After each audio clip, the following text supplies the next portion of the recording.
नमस्कार दोस्तों, लोकसभा चुनाव 2024 के 6 चरण हैं वो पूरे हो चुके हैं। छठे चरण में 58 लोकसभा सीटों पर चुनाव हुआ था। छठे चरण की इन 58 लोकसभा सीटों पर ओपिनियन पोल है वो क्या कहता है, वो आज हम इस वीडियो में चर्चा करने वाले हैं।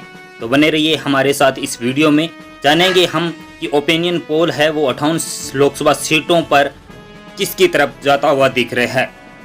सबसे पहले बात करते हैं उत्तर प्रदेश राज्य की। तो यहाँ पर 14 लोकसभा सीटों पर चुनाव हुआ है, जिसमें से 6 भाजपा के खाते में जाती हुई दिख रही है और 8 कांग्रेस के खाते में जाती हुई दिख रही है। अब बात करते हैं बिहार राज्य की। तो यहाँ पर छठे चरण में 8 लोकसभा सीटों पर चुनाव हुए हैं, जिसमें से 3 भाजपा के खाते में जाती हुई दिख रही है और 5 इंडिया गठबंधन के खाते में जाती हुई दिख रही है। अब बात करते हैं हरियाणा राज्य की। तो यहाँ पर सभी 10 सीटों पर चुनाव हुए हैं, जिसमें से 1 भाजपा को मिल सकती है और 9 कांग्रेस के खाते में जाती हुई दिख रही है। तो यहाँ पर कांग्रेस का पलड़ा भारी दिख रहा है।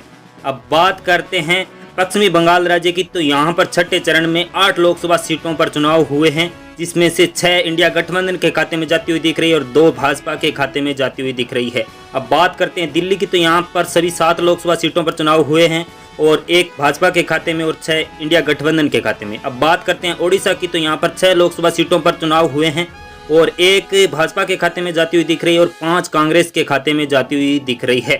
अब बात करते हैं झारखंड राज्य की। तो यहाँ पर 4 लोकसभा सीटों पर चुनाव हुए हैं, जिसमें से सभी के सभी इंडिया गठबंधन के खाते में जाती हुई दिख रही है।